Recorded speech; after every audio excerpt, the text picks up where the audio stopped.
जय हिंद, नमस्कार मित्रों। आज मैं आपके साथ मेरा एक बहुत ही ऐसी जानकारी, बहुत ही मतलब इम्पोर्टेंट बोल सकते हैं या अच्छी जानकारी बोल सकते हो, साझा करने जा रहा हूँ। तो जानकारी है जापान के बारे में। तो जापान के बारे में जानकारी क्या है कि जापान एक वर्ल्ड पावर है। तो वर्ल्ड पावर बोले तो आप बोलोगे कि नहीं भाई, वर्ल्ड पावर तो अमेरिका है, वर्ल्ड पावर बोले तो यूके फ्रांस है, वर्ल्ड पावर बोले तो फिर अभी तो रशिया है, जो कि अभी थोड़ा सा ढह रहा है, बट रशिया भी है, चाइना है, ये वर्ल्ड पावर हो गए। तो जापान कहाँ से वर्ल्ड पावर हो गया? तो जापान भी एक वर्ल्ड पावर है। तो वर्ल्ड पावर था तो कब था? 1937 में जापान एक वर्ल्ड पावर था। उसकी जो इंडस्ट्रीज थे ना, इंडस्ट्रीज वो बहुत ही बढ़िया तरीके से चल रही थी। ठीक है, तो इंडस्ट्री बहुत बढ़िया तरीके से चल रही थी। उसमें उन्होंने इतना ज़्यादा उनका जो विकास करके रखा हुआ था ना, वो बहुत ज़्यादा था।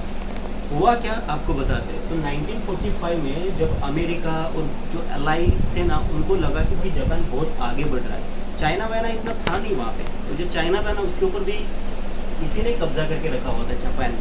अगर उस टाइम पे अलाइज ने अगर चाइना की हेल्प ना करी होती ना, तो चाइना आज होता ही नहीं। ये शी जिनपिंग हमारे 56 इंच वाले साहब को आंखें नहीं दिखा रहे, और 56 इंच वाले साहब का सीना इतना छोटा सा होके किसी कोने में नहीं पड़े होते साहब। ठीक है ना, वो लाल आंखें कहीं पे दिखती ही नहीं ठीक है ना, जो कि पार्ट। बट हाँ, तो ये उस टाइम पे जब इनके ऊपर हमला हुआ, मतलब वर्ल्ड वॉर 2 की बात है। वर्ल्ड वॉर 2 से पहले एक वर्ल्ड पावर हुआ करता था जापान। वहाँ की जो इकोनॉमी थी ना, इकोनॉमी ऐसे ऐसे ऐसे ऊपर जा रही थी।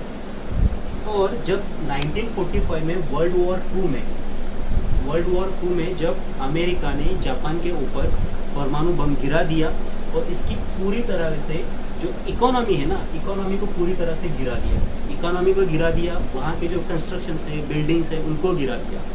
इससे पहले होता क्या था जापान में, इतना उसने, फिर आप सोचोगे कि 95 में तो वहाँ 45 में तो वहाँ पे इतना सब कुछ हो गया, तो जापान आज इतना स्ट्रांग कैसे है? तो जब अमेरिका ने ये सब किया, तो 45 में जापान में क्या किया, जापान ने एक सिग्नेचर साइन कर दिया, ट्रीटी साइन कर दी कि हम कभी भी अपने पास में सेना नहीं रखेंगे, हमारी जो रक्षा है वो अमेरिका करेगा। अब 45 में तो वहाँ पे बम गिर गया, उनका युद्ध में हार हो गई। उसके बाद में 53 में उन्होंने 37 में जैसे था ना देश, वैसे खड़ा कर दिया। कितने सालों में? सिर्फ 8 सालों में। तो उन्होंने ऐसा किया कैसे? बैक, हाँ हम कह सकते हैं कि पीछे, इसके पीछे जो था तो यूएस था, यूएस ने बहुत सपोर्ट किया। पर यूएस ने किया क्या? यूएस ने क्या किया, यहाँ से जो किंग्स थे उनको हटा दिया। जो यहाँ पे बड़े बड़े इंडस्ट्रियलिस्ट थे, जिनके पास में मतलब पैसा है, बहुत सारा पैसे वाले जो लोग हैं ना, पैसे वाले जो लोग हैं ना, उन लोगों के पास में पावर होती थी। तो वो क्या करते थे कि पॉलिटिक्स में अपनी नाम घुसेड़ते थे, पॉलिटिक्स को कंट्रोल करते, जैसे हमारे देश में आज होता है ना। तो हम क्या है, लगभग हम नेक्स्ट चाइना बनने के कगार पे हैं। सिंगल पार्टी सिस्टम हमारे देश में आने ही वाला है ना। जैसे कि अब आप देख ही सकते हो, अगर कोई नेता नहीं सुनता है, अभी जो गवर्नमेंट है, कोई भी गवर्नमेंट हो, उसकी नहीं सुनता है तो सीबीआई पीछे लगा दी जाती है, ईडी पीछे लगा दी जाती है, और उसको कन्वर्ट किया जाता है उनकी पार्टी में, है ना। तो सेम वैसे ही यहाँ पे होता था। अगर कोई पॉलिटिशियंस उनकी बात नहीं सुनता था तो ये उसको एग्जीक्यूट कर देते, एग्जीक्यूट मतलब उसको हटा देते थे और कोई नया लेके आते थे, तो पैसे होते थे। तो अमेरिका ने क्या किया कि ये वाला जो है ना सिस्टम, ये पूरी तरह से हटा दिया, सिस्टम ही हटा दिया। उन्होंने कहा कि ये सिस्टम होगा ही नहीं, तभी जाके आप तरक्की कर पाओगे। तो अब अगर वहाँ पे आप देखोगे ना, तो वहाँ पे पॉलिटिशियंस है, बट उनके पास में इतना पावर नहीं है कि हमारे यहाँ पे सादा यार, वो क्या बोलते हैं उसको, सरपंच भी होता है ना, अगर उसके बेटे को भी किसी ने कुछ बोल दिया ना, तो घर में घुस के मारता है। वहाँ पे ऐसा नहीं है। अगर आप उस सरपंच के सामने अगर सीना तान के खड़े रहो ना, तो बुलडोजर चला दिया जाता है आपके घर के ऊपर। ऐसा जापान में नहीं होता। तो ये सारा सब कुछ उन्होंने हटा दिया। पावर जो थी ना, जो थोड़ी सी जगह पे ऐसे एकदम घुसेड़ के रखी हुई थी ना, एक ही किसी के पास में है, तो वैसे पावर रखी नहीं हुई। उन्होंने क्या किया, पावर को डिस्ट्रीब्यूट कर दिया। और डिस्ट्रीब्यूट करके उन्होंने ज़्यादा से ज़्यादा अपना जो ध्यान है वो ध्यान लगाया किस चीज़ पर? उन्होंने अपना ध्यान लगाया इंडस्ट्रीज पर, रिवॉल्यूशन पे लगाया। रिवॉल्यूशन, उसके बाद में उन्होंने रिवॉल्यूशन के साथ साथ उन्होंने क्या किया कि इकोनॉमी को सुधारना है, इकोनॉमी। उसके बाद में इंडस्ट्रीज बनानी है, और हमारे लोगों की जो लाइफ है ना, वो लाइफ स्टाइल वो बनानी है। इस पे उन्होंने ज़्यादा से ज़्यादा फोकस किया। और एजुकेशन,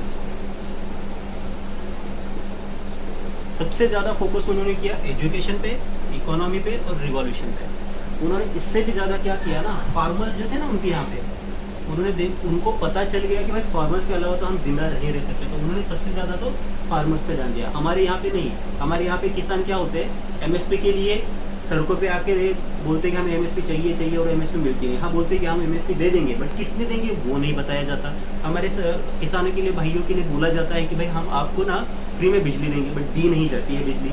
हम बोलते हैं कि हम आपको कुछ ना कुछ स्कीम दे देंगे, बट स्कीम आती ही नहीं है। ऊपर से किसानों के लिए मान लो कि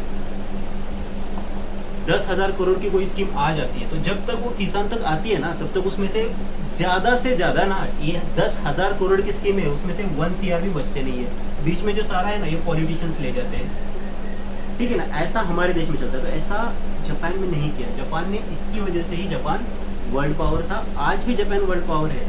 सिर्फ यही है कि उनका खुद का डिफेंस सिस्टम नहीं है, या फिर उनकी आर्मी नहीं है, मिलिट्री नहीं है, नेवी नहीं है, इसकी वजह से। अदरवाइज आज भी आप देखोगे ना दुनिया में, तो ये बहुत ज़्यादा तरक्की करके बैठा है। तो ऐसा हमारे साथ क्यों नहीं होता, भारत क्यों नहीं कर सकता?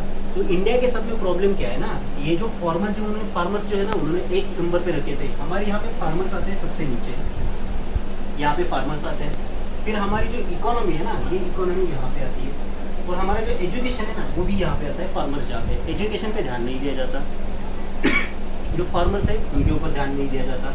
हाँ, सबसे ज़्यादा ध्यान किसके ऊपर दिया जाता है ना, हमारे यहाँ पे सबसे ज़्यादा ध्यान दिया जाता है इंडस्ट्रियलिस्ट पे, यानी कि जो गिने चुने जो 5, 6, 7, 8 लोग जो है ना, उनका 10-10 हज़ार करोड़, 20-20 हज़ार करोड़, 50-50 हज़ार करोड़ का लोन कैसे माफ़ किया जाए, इसके ऊपर हमारे यहाँ पे ज़्यादा से ज़्यादा ध्यान दिया जाता है। तो होता क्या है कि आपने जैसे सुना ही होगा, अडानी हो गया, अंबानी हो गया, या फिर बिरला हो गया, इन सब का, रामदेव बाबा हो, इनके 10-10 हज़ार करोड़, 80-80 हज़ार करोड़ के लोन माफ़ किए जाते हैं। इसके साथ में ही इतने सारे जो करोड़ों के रुपए है ना, विधायक खरीदने में, फिर उनको बहुत सारी सेवाएं देने में, इनमें लगा दिए जाते हैं। तो इसकी वजह से हमारे देश का जो पूरा बजट है ना, वो पूरी तरह से मतलब बेकार हो जाता है, खराब हो जाता है, बिगड़ जाता है। तो अगर 10,000 करोड़, मान लो कि 100,000 करोड़ रुपए है, 100,000 करोड़ में से अगर सारा का सारा हमें डेवलपमेंट पे, विकास पे अगर ध्यान देना हो, उसमें से अगर आपने सिर्फ 1,000 करोड़ रुपए नीचे लाए, 100,000 करोड़ में से 99,000 करोड़ अगर आपने पॉलिटिशियंस पे और जो इनके जो कर्जे हैं ना, उनके ऊपर अगर लगा दिए कि भाई आपके कर्जे माफ़ कर दिए, तो कैसे देश तरक्की करेगा? आप ही बताइए। आप एजुकेशन पे तो फोकस कर नहीं रहे हो, आप गरीबों पे फोकस कर नहीं रहे हो, आप किसानों पे फोकस कर नहीं रहे हो, आप नौकरियों पे फोकस नहीं कर रहे हो, आज के जो युवा है उनके ऊपर फोकस नहीं कर रहे हो, तो कैसे आप वर्ल्ड पावर बनोगे? है कि नहीं? हम बार बार कहते हैं कि भारत एक नए उभरता हुआ वर्ल्ड पावर बनने के कगार पे है, या फिर बनने वाला है, तो बनेगा कैसे अगर ऐसा चलता रहा? तो इस तरह से जापान वर्ल्ड पावर बन सकता है, अभी भी बना हुआ ही। तो जापान ने ये सब किया, वो सब हमें भी करना चाहिए, हमें उसके ऊपर ध्यान देना चाहिए। तो देखते हैं होता क्या है कि जब तक हमारे यहाँ पे ना किसान, सबसे इम्पोर्टेंट है किसान, और उसके बाद में एजुकेशन और करप्शन जब तक नहीं हटता है और इन दोनों का विकास नहीं होता है, फार्मर्स एंड एजुकेशन का, तब तक हमारा देश भी इस तरह से वर्ल्ड पावर नहीं बन सकता। तो आशा करता हूँ कि आगे चल के कोई ना कोई तो हमारे देश में कभी ना कभी ऐसा कुछ तो होगा कि जो हमारे जैसे, मेरे जैसे जो पढ़े लिखे लोग हैं, जो सोचते हैं देश के बारे में, वो आगे आएंगे और देश को चलाने का सोचेंगे, और देश हमारा तरक्की करेगा। मिलते हैं ऐसे ही किसी एक नए सेशन में, तब तक के लिए जय हिंद, जय महाराष्ट्र।